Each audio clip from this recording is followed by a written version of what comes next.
This is the Action Movie Guys podcast, bringing you action movie reviews from across the decades, plus box office numbers and insight like never before. And now, your hosts of the Action Movie Guys podcast, Alex and Nate.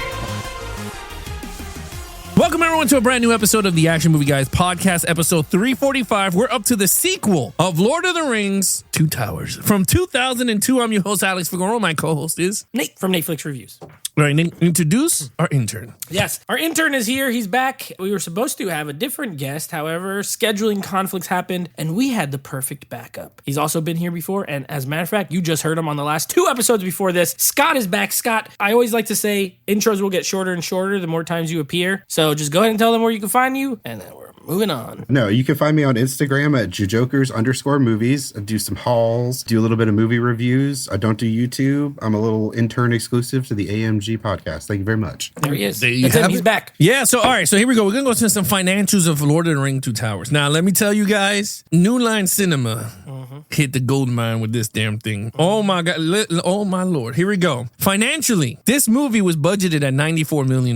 Again. But then again, we got to remember, the movies were filmed back to back to back, so they all had the same budget. So I guess Return of the King might be slightly above, but I think it's 94 also. So doesn't even matter, because this movie came in at a worldwide total of $948 million for Lord of the Rings at that time. All right, Nate, what do you think? Yeah, they probably had a shared budget of like 300 or 350 million for all three, but each one made like close to $1 billion or over $1 billion. I think the last one probably made over $1 billion. These two combined, the first two combined made like 1.8 billion. I think that's pretty good, and I'm not surprised. Scott? Yeah, I'm not surprised either. I mean, this Lord of the Rings. This was huge back then, and Warner Brothers is always fiending to find something like Harry Potter or Lord of the Rings because it's a moneymaker.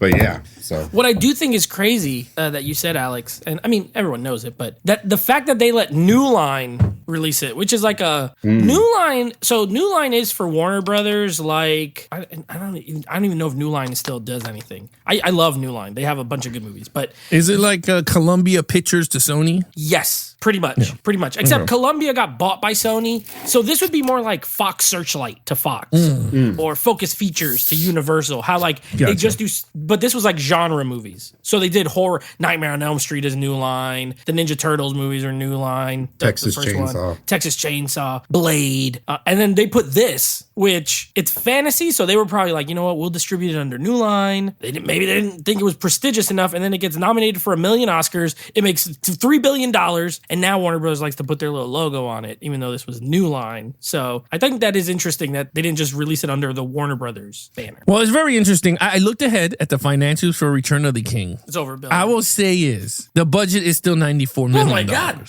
Yeah. He made all three of these for less than $300 million. Yes, and you know what's crazy? We're telling you the first two films, and they look fantastic. It's like, Oh, yeah. for $94 million, the production alone looked amazing. From their wardrobes to when they filmed in New Zealand looked amazing. So that's crazy. But I'm not going to reveal the worldwide total until the next episode. 2 episodes ahead. But okay, Nate, critics and audience, what did they have to say about this film? We're just going to stay up high where we were. Actually, the audience score is the exact same, 95%. The first movie had a 95. This one had a 95. But the critic score actually went up 4% to 95. So this has a double 95. That's rare. Rare, yeah. see. It's rare for the audience to stay in the same exact spot and the critics to go up. Usually they either both go up or one goes down and one goes up, but this one stayed the same and then went up. So, I mean, again, not that surprising. Well, this one is a beloved one. I think if you ask people which is their favorite from the three, most or a lot will say Two Towers because of the Battle of Helm's Deep.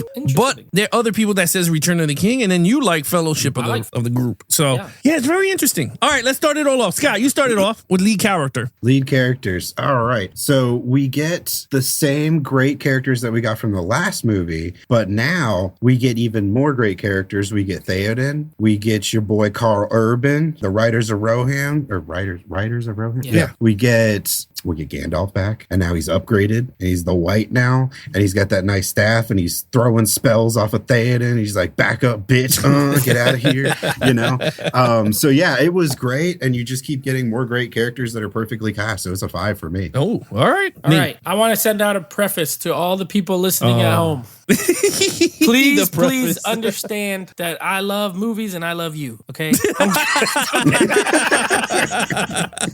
Don't get mad at me at anything I say. This is just my personal opinion. Thank you for listening. Okay. Characters. I gave a 5. I'm prefacing this for later, but I gave them a 5. I agree with Scott. We get the same people back. And also, what was that girl's name? The blonde one. Eowyn? Erwin. Eowyn. Yeah, Erwin. Yeah. Something like that. Eowyn. Yeah. She's cool. She got big hot crush on my man Aragorn, and she gave him that nasty soup. And he was like, "You can't cook, woman. I love it. It's good." Start pouring it out. She said, "Is it good?" He's like, "It's good." So, she got a big old crush on him. And then we get all our same people. Now, they're all scattered. So this reminded me of when we did Star Trek Beyond the other week, how, they moved everyone apart. So, like, the story's jumping around to all the different groups and where they're at. Also, we get Gollum in this as a character. Now, your mileage may vary. I don't love that character. And I don't know how beloved I know he's popular because he's very unique looking. And I find him annoying. I don't really like him that much. I think it's incredible the way they did it. And I think Andy Serkis's performance is great, honestly, like the voice but there's a lot of times where I was like, he's annoying. And then they kind of redeem him in the third act where it starts to be like, okay, you feel for him a bit. I don't love that character, but overall I give him a 5. I think everyone else is very interesting and all our same people that we had are still great. All right, Scott, you want to say anything about Gollum? Because I know you didn't talk about him. Oh yeah, I forgot he's in the movie because I don't like him that much. Oh, okay. That's something to bring up. I'm with Nate. I like he's annoying, watching his scenes and everything. I mean, no offense to with Andy Serkis. Great performance, great character. He's just the annoying character in the movie. So I didn't even mention him because there's so much other good stuff in this movie. No. I mean, look, in terms of Gollum, I thought he was okay. I do see what you mean with the because there's certain parts you just like, oh my God, I would have killed him already, but it is what it is with the storyline. But I like the scenes when he's beating the fish. That was funny. Seeing that they turned on, he thought they turned on him, and I thought that was pretty cool. I always love the scenes that he talks to himself, but it looks like two different characters. I like the way they filmed that, yeah. Yeah, so it's like, I thought that was cool. All right, in terms of lead character, you guys said everything. I'm giving it a 5. And we got Faramir also, the brother of Boromir. Remember that? The one-eyed guy from 300. Yeah. So he was here too, and I thought that was pretty cool. Other than that, I mean, you guys said everything. Aragon, I mean, he's dope in this movie. I mean, he's dope. I think he's honestly my favorite character of the 3 films is Aragon. Let me just tell you about Gandalf for a second. Last week, I said Gandalf was a piece of shit because all he did was flash lights. My man did the same shit even in the powerful version. All he did was flash lights. He was like, look to me, 5 o'clock in the morning, I will brighten their lives, or what a stupid shit. And I was like, what is he talking? And then you see him on top of the hill, and I'm like, oh shit, he's about to come down with some, like a thunder lightning spell, and he's riding mad hard, and all of a sudden his fucking light gets brighter. And I was like, that's all you do? And the orcs are like, ah! He start coming through. I said, my man Gandalf is the wackest wizard, and I will say this, and I'm gonna keep saying it. He sucks ass. As a wizard, I will not want him to back me up in any battle. I'll rather have Dumbledore at this point. Yeah, you know what? I feel like the wizards in this universe, like they don't do magic powers other than they like control your mind and shine lights, and they're smart and they're wise, I guess. But like they don't be shooting out spells or like launching lightning bolts or nothing. Neither of them. Even Saruman, like he spins him around. He makes him do the spinneroonie in the first movie. The spinneroonie, and then he puts him on the roof, and that's it. Where's all the maybe that's just how the book is written. Like they don't have like those kind of powers. But I agree. Like give me some like Merlin crap where they like can control something. I don't know. That's what I'm saying. I think you're right. I think the fact is like I think I'm comparing his wizardry to like other wizards that we know. Like Dumbledore would have had a flaming dragon. Yeah. Come out of the blue and Voldemort destroy. Shoot the red beams. That's true. Not Gandalf. He's just a living Gandalf is flashbang white. Gandalf the white stinks and gray. But look, it is what it is. But all right, main villain. Now, I don't know where you want to go because I'm gonna be honest with you. This one had no main villains. This too had the 1,000 orcs. Yes. Okay, and like 2 10,000. scenes. 10 10 million, and then 2 scenes of Saruman in the thing looking over when the trees are destroying. And Brad Dourif being like a creepy. Windtongue. Yeah. Grima. Yeah. So whoever you guys want to go, I'll follow suit. Go ahead, Nate. I agree with you. We talked about the first movie and we're like, the villains aren't that prevalent. They're not a main. They're even less in this movie. And I found that surprising. Now, I will say, I have not seen this movie in like 20 years. I never rewatch it. This is my first time watching the extended edition. So I don't remember. I remember like the Helm's Deep battle and there was like bits and pieces that I remembered as I was watching it, but I don't rewatch this. I was expecting more knowing that there's this big battle and really all you get is those orcs and the whatever their names are. The something Kai or whatever. I don't know. On the Mordecai. Yeah, whatever that crap is. Yeah, Mordecai. But even like in the last movie, like in the first movie where you had that one guy who was like the main one who you're like, there's not that in this. There's just a group of them. They have the 2 little hobbits. They fight. They want to eat them. and then you get a million faceless just beings in the battle. Saruman does nothing. He gets knocked out of this guy's body and goes flying across the room. And then Brad Dourif is like, he looks cool, but he's just like, I gave it a 3. And the only reason I gave it a 3 is because there's a million of those guys during that battle. And they do a lot of damage. Like they blow up that wall. They kill a lot of people. If that didn't happen in this movie, it would have been like a 2, but I gave it a 3. Oof. All right, Scott. All right. Well, for me, I'm going to give it just one more point. I'm going to give it a 4. Now, the reason I gave it a 4 is yes, Saruman doesn't do shit. And we don't hear anything from the Eye of Sauron at all in this movie. He's just hanging out over there in the Watchtower. So, but the reason I do is because he built 10,000 of these things to be like, we're just going to fuck up Rohan. We're going to take it all. And they're going to go to Helm's Deep and just massacre these people. I mean, they give him a hell of a fight. Like, they're at the end right there and they're just like, we're going to die. Like, let's just ride out to him and just go out in the blaze of glory. I mean, they brought him to their knees. They thought they were all done and everybody was going to die. So that's why I gave him a 4, because they did almost just kill everyone, but they didn't succeed. And that's all from, Saruman, but he sat on his ass the entire battle and had like 2 seats. And that's it. So he's not a 5, but, I think it was good enough for a 4 for sending 10,000 of them to try and massacre the people. So yeah, that's 4 fair. For me. All right. Well, you know what? I think I'm going to get the hate train also because this movie had no damn villains, man. I was watching this and I'm like, wait a minute, what is going on here? Besides the orcs destroying the wood, the forests and all that crap, honestly, there is nothing besides Helm's Deep at all. And I agree with Scott. I mean, they did bring him to the knees, but the only thing that Gandalf the White did, he predicted what time he's going to show up and let everyone else do the dirty work, and he just comes in. He's like, a lot less of them. Yeah, he was like, you know what? You guys do the work. I'll be there at 5 a.m. Just look to the east.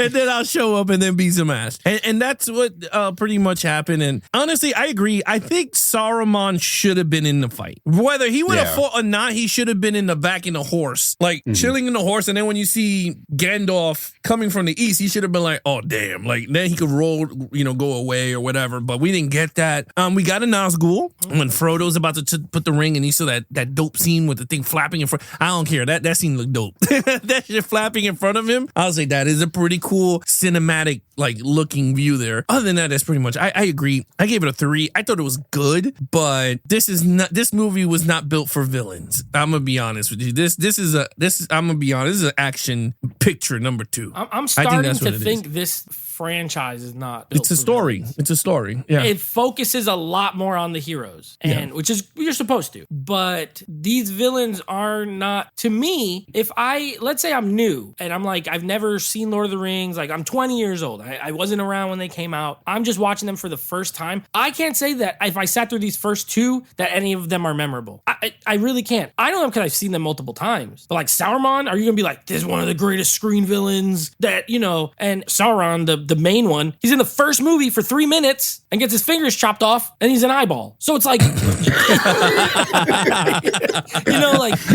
not saying they're bad, but maybe they translate better in written than in movie. It's possible. Again, I don't know, but just so far, if this is my first time watching these, this is not villain movies at all. Well, it's funny. The only person here that read the books is the guy next to us. Scoot. And is the book very heavy like this, or is it more battles? The book has a lot of, I would say, extra things in it that are not in the movies. Like the story, like when I said in the last episode that the story was just like so well written to screenplay, it's because they chopped out a lot of stuff and just made it flow better. But yeah, you get a lot of, I would say the book is more story because you get a lot of extra characters. Like there's a whole character that you're missing from the Fellowship of the Ring, some Bombadil or something like that the hobbits run into, and he's some magical being or something like that. So like it's not, there's not very much about the villains. It's kind of the same. So yeah, because I think something like, and I'm not making this a direct comparison, but you think of something like Game of Thrones, let's say, which is also fantasy,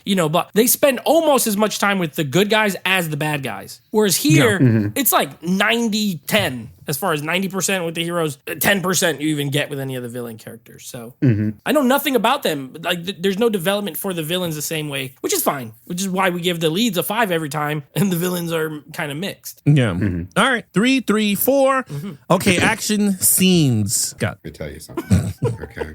I'm watching this movie and I see, we get the scene with Merry and Pippin where they get freed because the Riders of Rohan come through. I'm like, okay, that's a 4. And then we get the scene where they're traveling and they got those orcs on the wild dog things and they're fighting them. I'm like, okay, that's a 4. And then all of a sudden we get to Helm's Deep and there's 10,000 Uruk-hai sitting there and they all look like a bunch of jacked little cane hodders just sitting there roaring and shit like that. You got the one on the rock, his thigh is as big as my head and he's just, and I was like, 5! Yeah, I mean, it's a 5, man. That battle at the end, it's an hour long, and the extended edition, I definitely know, like, when you see people's heads get chopped off and the black blood squirts out, that's all extended.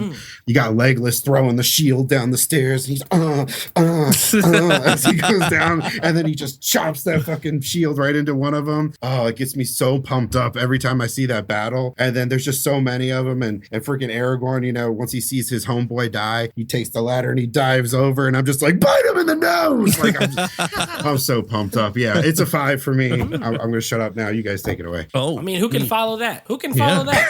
I agree. I will say the first disc, I popped in this first disc and I'm watching this movie and I'm like, damn, ain't no action in this movie.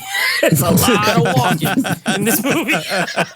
Like a lot of walking. And there's little spurts. Like you said, you get the little, that little fight in the nighttime and then those guys come in. But even that's like very short. You don't really see much. Then you get the dog part. That was cool. But the Helm's Deep, that alone, I agree, it's worth a 5. It's really long. It's very well choreographed. It looks great.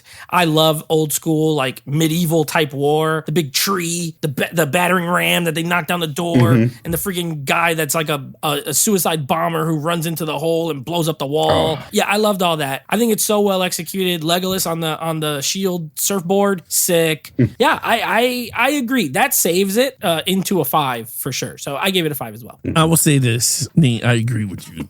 Disc 1, I said, what am I watching? When the shit started and he was like, they're going to the northeast and whatever, and I'm like, all right, cool. 30 minutes later, I'm like, where are you guys at? I was just like, they picked up the fucking leaf. I was just like, what? The stupid leaf, they picked it up and he's like, they went this way. And Gimli's like, I'm tired already and all this. And I'm like, damn, they didn't get to fight nobody yet. Then, look, I don't know what you guys feel about Frodo and Sam. Those fucking characters are annoying. Yo, I swear, I want to punch Frodo. Like, I think Elijah Wood, if I ever meet him, I might have to stay away from him because I just want to punch him for Frodo. Like, I just don't like Frodo, bro. Like, he does Frodo's the stupid weakest decisions. character, even though he's the like guy with the ring. Yeah. All he ever does is look concerned and think about putting it on, and then goes like, start seeing this. I'm like, what's going on? That dude was in the marsh and he just fell like face first in the water. Yeah, what are you doing? He just died and then Well, the sad thing is that Gollum told his ass, don't look in the water, don't look at the light. And the first thing he does is look at the water. He looks at the light. He goes in the water. Yeah. But no, yeah, I just don't like those characters. But yeah, the fight, Helm's Deep is the best of this movie. I mean, hands down. Legolas is the best part, but I think the best part of this film for me is Legolas and Gimli counting how many they killed. I think it's the best part of the whole movie. I like that. He's like, I have 17. And he's like, I'm at 42. And he's like, you cheated. And I loved when he's like, he's sitting down smoking a pipe. And he's like, I had 43. And then he shot him. He's like, he twitched. Doesn't count. My axe is on him. My axe is embedded in his nervous system. And they I thought started that was joke fun. earlier with the dog, where he's like going to hit the dog with the axe, and Legolas kills it, and he's like, "That one was mine. Like that counts for me. You know, I didn't need your help. That only counts as one." Yeah, so you can see like they have like this friendship between the two. Then you got the other scene that he tells Aragorn to throw him, and he was like, "Please don't tell nobody that you threw me." Yeah. He goes, "You have my word," and he just picked one hand and went. I was like, how light is this guy? Like, he literally picked him on one hand and it flung his ass. But yeah, like, you have a lot of moments in the battle. And even the anticipation of them fighting the orc, I mean, you felt that. Like, even when you see them standing there and they just like, and then you see the smoke coming out of their fucking mouth. I was like, oh my God, this is cool. And then you see the old guy, he's like, and he lets go and shoots the one-eyed dude. That shit kills me. He shot the orc and they all looked at him and he just went, bah, and they went, ah! That shit is so dope. Yeah, I thought like that whole anticipation, because it was literally like a 5-minute anticipation. Because then it was the rain started, and I was like, damn, talk the about build-up over. was so good. Yeah, and then it was over. Then like you said, the guy with the big chicken drumstick thighs was just like, oh yeah, he's on the yeah. So yeah, that's a 5 across the board. Okay. Storyline. I already know what Nate. Here we go. Prefix, Nate. This is where it goes. This is where everybody gets mad at me. Look, I'm going to be honest with you. This is my first time watching the extended edition. This will be my last time watching the extended edition. I got no value from this extended edition. Outside of some blood squirting out of some chopped off heads, I don't think it flows as good as what I remember the theatrical being. 44 minutes is a lot to add to a movie. And for it to be a lot of like more walking and talking, I was bored. I was bored. Most of the first disc, I was bored. I was not super into it. I think The Fellowship is a way better storyline than this movie because you're meeting the characters, you're getting to know them, they're beginning this journey.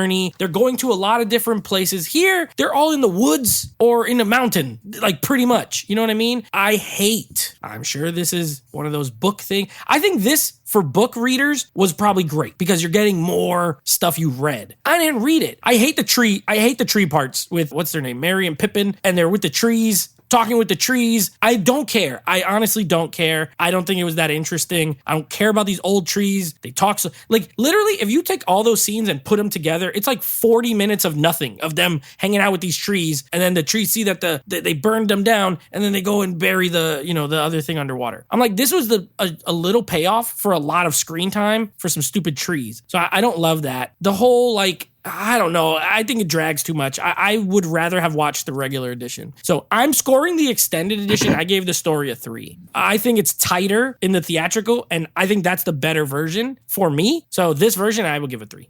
Scott? We're gonna agree to disagree here, Nate. Now, I like the extended edition a lot. It's the only edition I've ever watched. When I watched The Fellowship the last time accidentally on the theatrical, that's the first time I watched that in like 20 years. So, but the thing about the extended edition is there's some important scenes that you don't get in the theatrical. Like, one of the biggest ones is we get to see Faramir because he becomes a bigger part of the story later on. And you get to see how messed up his dad was and always being like, oh, you can't do this. Boromir can do this. You suck. You stay here and all that stuff. And then you get to see, like, basically, and then the trees, I know they're boring, but it's just kind of saying like the state of Middle Earth, basically. Like, Sauron has put everything to sleep. The trees buddies used to hang out and talk and stuff, and now they're like, we can't even get laid. You know what I mean? So, but yeah, it was a 5 for me. I'm just more of a fan of the whole franchise. So yeah, That's fair. I'm sorry. You have to speak your truth. I'm gonna be. That first disc is a boring ass disc. I agree when it was drag, bro. When it got to those trees, I said they got to take these trees off, bro. I couldn't take the trees. Oh, little hobbits.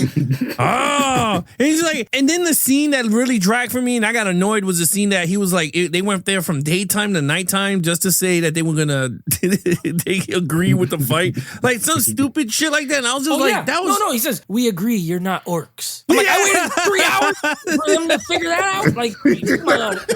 Dude, that was literally, no lie, 20 minutes of footage of that. And I was just like, oh my God. And then, Mary's like, oh, turn back and let's go north or east. And I was like, no, oh God, now we're going to see these assholes. He's like, well, little hobbits. And I was just like, I didn't like that. I was like, no. He fell asleep while they were talking to him. Yeah, he talks so slow. I felt kind of like that. Like I was with them on that journey. I don't like Frodo and Sam's storyline in this movie. I'm sorry. I know they're carrying the ring. There's certain points with Smeagol that I just felt bored. I was just like, what the hell are we doing? Like, why don't we just get to whatever? Like, it's already done, but I wanted Smeagol to take him through other places so danger lurks. Like his sword turns blue or something. We didn't get none of that. He was just like, yes, master. We go here, and then Faramir takes them, which I felt like that was way too long for me. There was what was the reward there? Oh, my father's going to have the ring. Okay, great. Because you're going to let him go anyway. So I was just like, what was the point? Like, I didn't, like, Sam waited all the way to the fucking point. Like, that's the shit that annoys me. He took them to Faramir's whatever place that was. All Sam had to say was, your brother died because he got corrupted by the ring. He could have said that shit where they got caught, and they could have continued going. You know what I mean? Like, I felt like the reward there was not, to me, it wasn't whatever. But anyway, yeah, I mean, the Battle of Helm's Deep was great. And then it ends like, I'm sorry, I don't mean to cut you off. How about that there's a freaking 10-minute long scene of Merry and Pippin in the water looking at food and looking at buckets of food at the end. I'm like, I watched it on 1.5 speed because I was like, I literally couldn't care less what they're talking about right now. So I put on 1.5 with volume, but I was just like, it was like, because I was like, I don't care. And it wasn't even food. It was the smoking pipe. It was the good one. Oh yeah. Tobacco. That's right. Yeah, well, the first tobacco. they find the apple, and then and I was just like, fast forward this. I really don't care. That, and then the fact that like I forgot they were with the trees because there's too many scenes with them, and then it goes a good like hour, and they never show them, and then all of a sudden it cuts back, and the tree is walking with the. I'm like, oh no, we're back with the trees. I forgot about the trees, dude. I thought we were done with it. I will say this, man. I'm gonna give it a 3 for good, but honestly, if you take out the tree scenes, I think I would have been like, yo, this movie's dope. I would have liked it better. Anytime they were with Aragorn or with the king, I liked all that stuff. Yeah. Anytime they left that, I was immediately like, yeah, I was turned off. I was like, oh, this dude Frodo again. Like, oh, like I couldn't take it. I know it's about Frodo and the stupid ring, but I'm just like, this movie, Frodo was written really, to me, was horrible. Like, I didn't want to see this dude on screen. I was just like, let's just get to the good guys. To Aragorn. They should have like Lord of the Rings, Two Towers, Aragorn's Trail. And I would have been like, oh, Aragorn's Trail. Yeah, Aragorn's Trail. I would be like, let's do this. But what you guys saying, Scott? No. I was gonna say I fully understand both of you. Like, I mean, that shit's boring even to me. I'm such a fan of the whole franchise that the good stuff outweighs the little boring parts with the trees and everything like that. I don't know. I've always watched these movies on extended since I was a kid. So, but that's okay. Like, that's the whole point of the fandom. Like, some people will love the boring parts, and some people just freaking hate it, but love every other fluff there is in the movie. I know people who hate these movies. They're just like, they're too boring. They're just walking. And I'm like, I can't argue with you. I understand. I have friends that don't want to watch the extended cut. They're like, I'd rather just see the theatrical. Like, I don't care. I'm now dreading watching that last one in extended because of this. Well, that one has more action from what I remember. Yeah, it does. There's a lot more battles spread out. 4 hours, legit plus. So yeah, I think that one is straight action. From what I remember in the theater, it was, well, I didn't see that one. That one's a lot more interesting total, basically, is what I remember of it. Oh, okay. I'm still dreading it. 2 3s, 1 4. All right, overall, no, 5. Scott. You gave it a 5. Oh, you gave it a 5. Sorry, you gave it a 5. All right, Scott, overall. overall, y'all already know it's coming. A 5. Yeah, I gave it a 5. I love these movies. I love this franchise. There's people out there that are fans of, big fans of Harry Potter, like Alex. I like Harry Potter, but my shit, like Gwen Stefani says, this my shit. That's Lord of the Rings for me. So it's a 5. That's Look, good. I totally get it. I love the Harry Potters, but I think the difference between Harry Potters and this one, I know it's 2 different, but they fall in like the same 3 hours. No, but they both the same like fantasy stuff. Yeah. My only thing is with Harry Potter, it was enjoyable watching the journey. Like I wasn't bored with Harry. Like Harry was just so interesting how they wrote him. Frodo's not interesting. Like the fucking guy, they tell him don't do this, he does it on purpose to irk me. Like I feel like I'm gonna irk Alex right now. I'm gonna put the ring on. How many times they say don't put the ring on? In the first movie, he had it like 3 times. How many times does he tell himself, no, I can't put this on because the eye's gonna see me, and then he's going like I'm like, what? You literally just said don't do that. I agree. I don't think Frodo's I love the characters, but I don't think Frodo is an interesting character. Like he's just the bearer of the ring who has to deal with the pressure, and he's not exciting at all. I like Sam better. I think Sam's okay. Sam is cool. Yeah. But go ahead. And Nate, you go. Oh, I gave it a 4. I think it's good. I'm surprised. I thought I was going to like this one better from what I remember. But again, I never saw this version of it. And I think, if I watch the regular cut, would it be a 5? I don't know. Possibly. The extended, for me, I'll never watch this version again. I can tell you right now. A lot of that stuff that Scott liked with like the background and with the dad I don't care. I honestly, I was not invested in the same way. I thought it was, but here's where I can give it more points though. Cause again, I think the score in this movie is fantastic. The visuals are great, beautifully shot, well acted, great cast. I did like some of the new characters quite a bit. So there's things that I did like, and I think it's a great movie. I don't think it's a perfect film for within its genre. I still like Fellowship better. So, and I gave that one a 5. This one for me is a 4. All right. Well, I gave it a 4 also. I agree with you on everything you said. I love the score in this movie. It's a dope score. I think this one has to be the best score out of the 3. That's just me. Because that Battle of Helm's Deep score is ridiculous. It's really good. I agree. I like the orcs when they're assembling. I think those scenes are really good put together. I mean, look, I'm really amazed. Now that we did the research, I'm really amazed seeing that this shit costs $94 million a piece. Mm-hmm. Yeah. Because it is really well told. And this one was really fantastic. I think it's very well done. Now, in terms of me rewatching the extended cut, I cannot sit through this shit again. I can't sit through the trees. I could see the Fellowship of the Ring. That one was very well. I feel like that one moved That way one was faster. fun. Yeah, it did. I was really into it with Liv Tyler with the horses chasing each other. That was all cool. This one had more extended talking trees and I couldn't take it. I was like, no. Get rid of those tree talking. So, with that said, total points, guys. Go ahead, Scott. What's your total point? 24 out of a 25. Ooh, nice. All right, Nate. I mean, I still have it at a 20. So, it's still a top tier film. 20 out of 25. Yeah, I got a 20 also out of a 25. Look, Two Tower, I just think the first one is a little bit better in the extended version, but Two Towers so far has the best action between the two. Why films. is this called the Two Towers? What's the... Because of Saruman's tower and then Sauron's eye tower. But they barely even factor into this movie. Why did they choose that? It just should have been called Lord of the Rings, the 15 Trees. That would have been Lord of the Rings. Oh, it should have been called... Or the Battle of Helm's Deep or something. Yeah, that should have been the best title. Those towers don't even Deep. factor into the story in this one that much. It's weird. The Lord of the Rings, the one with the big ass battle at the end. Yeah. Anything It else. should have been. I agree with you, Nate. It should have been called Lord of the Rings: The Battle of Helm's Deep. Yeah. That sounds really dope. That makes me want to buy tickets right now. Fellowship If I of see the that. Ring is distinctly about them forming the Fellowship and all that. The Return of the King, from what I remember, is distinctly about with Aragorn and all that coming crap. back, yeah. What the heck? The towers didn't even do anything in this. They show them. You just I don't know. Whatever. I wanted to ask you, Scott, because since you read the books, and maybe you could clarify before we wrap it up.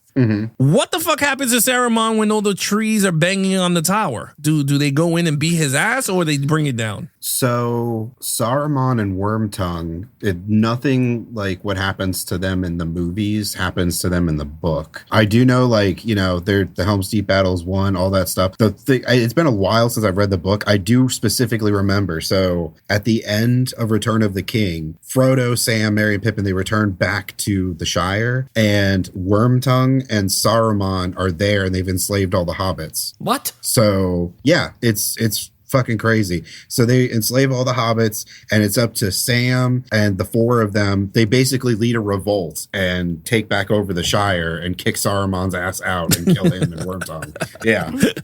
Nothing like what they do in the movies. Oh, wow. That's very interesting. All right. Oh, with that said, Nate, what is coming up next? All right. So next, we are starting a brand new month. You know, it's April. We got a new month. We finished with Jean-Claude Van Damme, and we're moving on to another big movie star, Mr. Mel Gibson. We're doing a little movie called Get the Gringo to kick it off. So that's going to be the first in Mel Gibson month. And then we wrap up. Well, we wrap up the Lord of the Rings trilogy with next week with Return of the King. And we will be doing the extended edition again. So get ready. Sounds hurt. I'm going to start watching it today. That way I'm finished by the time we record. And yeah, we're doing Return of the King. So, and we will have a guest for that one as well. One of our other interns. That's all I'll say. All right. Well, thank you, Scott, for sitting down on this episode. Thank you for having me. All right. With that said, you guys want to follow us in our social media accounts, please follow Nate over on Instagram at Netflix Reviews. Check out the podcast with him and his friends called Netflix Movie Reviews. Nate goes live every other Monday at 9 p.m. Eastern on his Instagram page at Netflix Reviews. Anything action movie, guys, head over to Instagram at Geeks and Flicks or our official website, www.geeksandflicks.com. Other than that, I'm your host, Alex Figueroa. My co-host is Nate from Netflix Reviews. Be awesome to each other and geek out.